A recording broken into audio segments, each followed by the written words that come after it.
portable mixer mga kaibigan. Yan.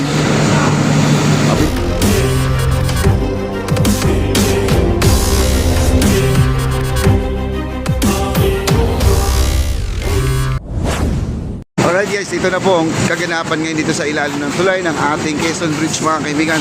Sila po ay nagpapala. Yung nakapula dyan, babae po yan ha. Pero talo pa ang mga lalaki yan guys, talo pa. Grabe magtatrabaho tong yung babae na yan, no? Yun po talaga ang korte niya, construction, sanay. Ayan. Si Bossing, nandito si Bossing. Ayan. Ito guys, nabuhusan na po nila to. Ayan, nabuhusan na po nila. Basa pa to guys, basa na. Ito, minamadali na po nila guys. Ayan o. Ayan. Naglalagay na po sila ng steps para doon sa hagdanan natin.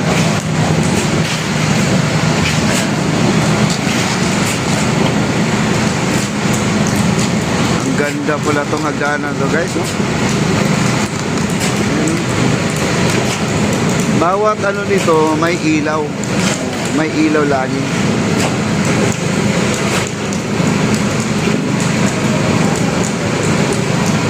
Galing, no?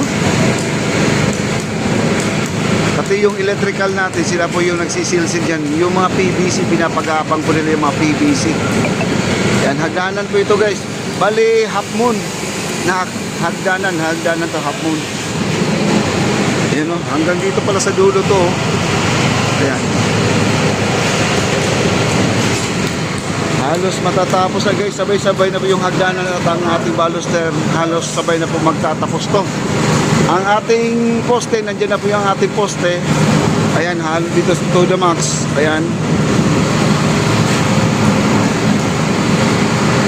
Ayan, si Boss Charles, nandiyan po si Boss Charles. At pinagmamasdan po niya ang kanyang project, no? Talagang almost done na po ito guys, ang ating Quezon Bridge. Ayan, no? Ang ating baluster ito halos kumpleto na. Ito. Ayan, halos kumpleto na. Ayan. Kita nyo. Ano na lang po, masilya na lang po ang kulang nito. Yung finishing na. At ang ating electrical, ayan, kinakabit na po yung para sa poste natin at sa mga ilaw natin. Kasi pagagapangin na po nila yung ilaw, yung 3 watts natin sa ilalim ng ating baluster. Yan po ipagapang. Hanggang doon sa may dulo po yan. Puntahan natin yung dulo guys. Ito. Ayan o. Ayan, nag-wiring na po sila guys. Ito yung 3 watts guys. 3 watts.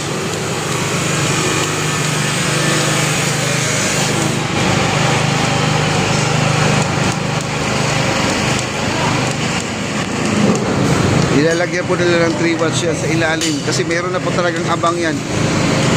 At dito nagpuputol at medyo distance po tayo. Ayan, makinis na po.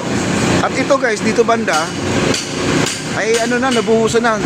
Siguro tumigil lang po sila dito dahil umuulan guys. Ito, inuna na lang po nila yung hagdanan dahil sila po ay nababasa na. Kita nyo pag umuulan guys, ganyan po. Nasira yung semento, no? Yan, aayusin pa nila yan. Wow.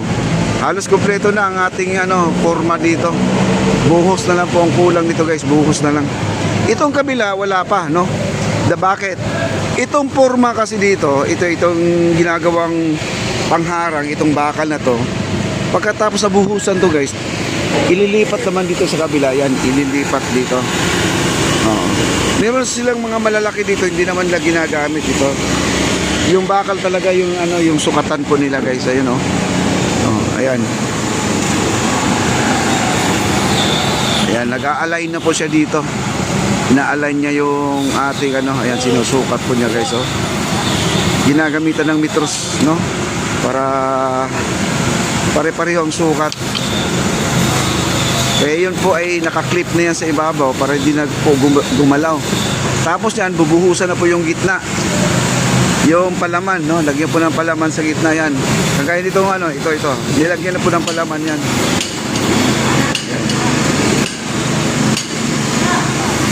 Yan, okay? At doon po ang hagdanan natin.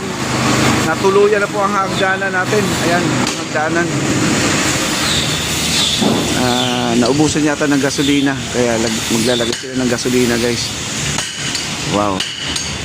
Oh, ang daming trabahador dito. Siguro nasa ano dito anong gumagawa. Marami sila, oh. Ayan, bilangin po natin 2, 4, 6, 8, 10, 12, 14, 16, 18, 20, 22, 23, 24, 26, 28. Siguro nasa 30 to lahat ang mga trabahador. Baka yung iba ay naghahakot ng simento pa, no? Ayan. Kaya ang bilis na ba? Ngayon 26, guys, no? Eh wala, banjing-banjing na lang po sila dito kasi ano na to, guys, October po ang opening nito. Hindi ko na babanggitin yung date, guys, ha. Surprise! Nabanggit ko na nung isang araw niya, sabi ko kay Mambing ang tandaan niya yung binanggit ko yung petsa na yon, no, nung September na yon. Ayan, abangan nyo po.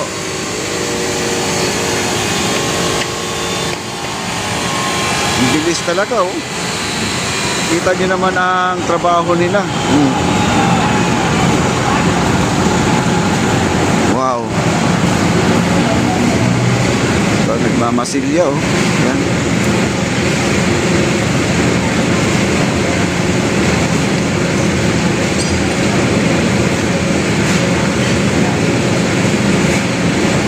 Wow. At dito po yun, oh, Quezon Bridge, guys. Ito yung Quezon Bridge, oh. Kita nyo? Quezon Bridge. Ayan. Ang Quezon Bridge natin ay may pintura ng kulay dilaw na siya. Ayan, balikan po natin to.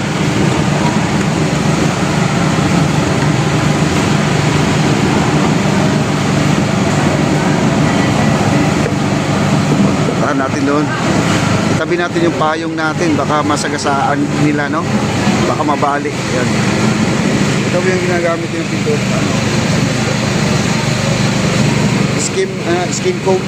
Skin coat. Ito yun, skin coat, guys.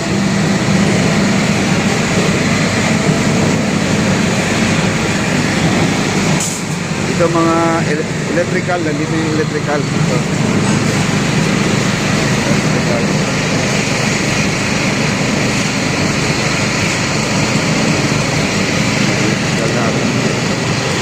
Lalagay na po siya ng ano yung kulay orange. Ano ba tawag yung kulay orange na yan? Okay.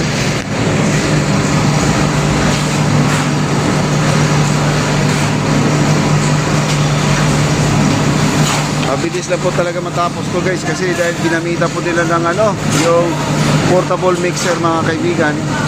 Yan. Mabilis na matapos.